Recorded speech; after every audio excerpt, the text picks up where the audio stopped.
Ingat, ini rumus. Di saat kita ingin mengajak seseorang, harus memandang orang lain dengan pandangan merendahkan. Seorang guru kalau memandang murid dengan pandangan merendahkan, tidak akan mengirim ilmu. Kalau rumusnya didapat, rambu-rambunya didapat, belajar gampang. 5 menit cukup nanti. Makanya mukadimah yang panjang, nanti ilmunya 5 menit saja sudah selesai, tidak usah banyak-banyak. Baik, kemudian rambu-rambu bagi yang belajar. Rambu-rambu bagi yang belajar harus ada mahabbah dan adab kepada seorang guru. Sama, guru harus punya mahabbah dan adab kepada murid. Guru punya adab kepada murid, bukan murid toh yang beradab kepada guru. Imam Ahmad itu kalau sama muridnya hormat banget. Kalau menegur tuh pelan-pelan, negurnya halus. Gurunya beradab sama murid. Guru beradab sama murid, muridnya harus beradab sama guru. Jadi kalau bagi murid, kalau kita menjadi murid, apa yang harus ada pada kita agar ilmu mudah kita dapat? Sederhana, harus ada mahabbah, ada cinta di hati kita kepada sang guru, dan ada adab. Mahabbah itu ditandai apa? Kita sering mendoakan guru kita. Kemudian yang kedua, tanda cinta kita. Maka kalau kita punya guru, siapapun mungkin yang mengajar kita satu ayat atau apa, biasa akan mendoakan. Dan kalau ada seorang murid mendoakan gurunya, itu adalah kepentingan murid, bukan kepentingan seorang guru. Sebab seorang guru sudah didoakan langsung oleh Rasulullah, dan semua penghuni langit mendoakannya, dan penghuni laut mendoakan seorang guru. Maka kalau kita bisa mendoakan guru, keberuntungan bagi kita. Kemudian yang kedua, jangan membicarakan kejelekan seorang guru. Kalau kita melihat kejelekan seorang guru, anggap itu adalah musibah besar bagi seorang murid, bencana seorang murid, tantangan berat seorang murid kalau dibukakan oleh Allah aib gurunya. Naudzubillah, hilang cinta saat itu. Makanya orang-orang dahulu itu kalau dibukakan aib gurunya itu menangis, dosa, kekotoran hatinya langsung dikoreksi. Misalnya seorang murid lihat gurunya melakukan kesalahan dan menyalahkan gurunya, dia langsung mengatakan, ya Allah, kenapa kau tampakkan kekurangan guruku di mataku, takut aku kurang cinta ya Allah. Menangis dia.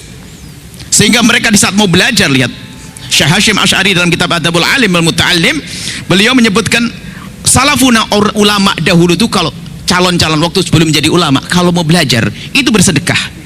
Setelah bersedekah itu berdoa, ya Allah, dengan sedekahku ini Allah, tutuplah kekurangan guruku agar tidak terlihat olehku. Makanya kalau ada murid mencari kesalahan guru, dijamin dia nggak akan dapat ilmu. Dan ingat, kalau kita mencari guru yang tidak pernah bersalah, sampai mati kita nggak punya guru. Akan tapi ketahuilah, nasib baik seorang murid adalah jika ditutup oleh Allah kekurangan gurunya. Kenapa? Agar semakin cinta. Lah kalau sudah murid punya bekal cinta, jangan bicarakan kejelekan guru, bicarakanlah kebaikan guru. Kalau kita sering membicarakan kebaikan seorang guru, maka ketahuilah teman kita yang mendengar pun ikut senang, akhirnya dia ikut. Maka ada istilahnya membaca manakib. Manakib itu adalah kisah mengagumkan, kisah baiknya seorang guru. Manakib, sebutkan guru kita, guru Al-Quran kita, Masya Allah dia soleh, dia gini-gini. Kalau kita bercerita kepada sahabat kita akan terpesona. Setelah dia terpesona akan ikut dia. Lihat, mengajak orang dalam kebaikan. Tapi kalau kita ngomongin kejelekan seorang ustadz,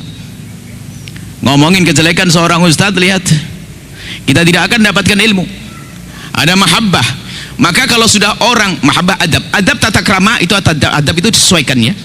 Adab itu ya tata krama, kita mengerti, mendengar, patuh, sopan santun.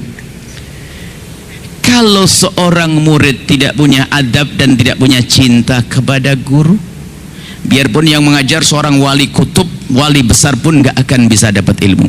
Yang ngajar Syekh Abdul Qadir Jailani nggak akan dapat ilmu. Bahkan biarpun yang mengajar Nabi Muhammad SAW, maka ketahuilah dia tidak akan dapatkan ilmu karena tidak punya mahabbah. Ada contoh, alim, hebat, pinter, cuma tidak punya adab dengan Rasulullah, tidak punya mahabbah dengan Rasulullah, maka menjadilah dia Ustadz Abu Jahal. Tahu?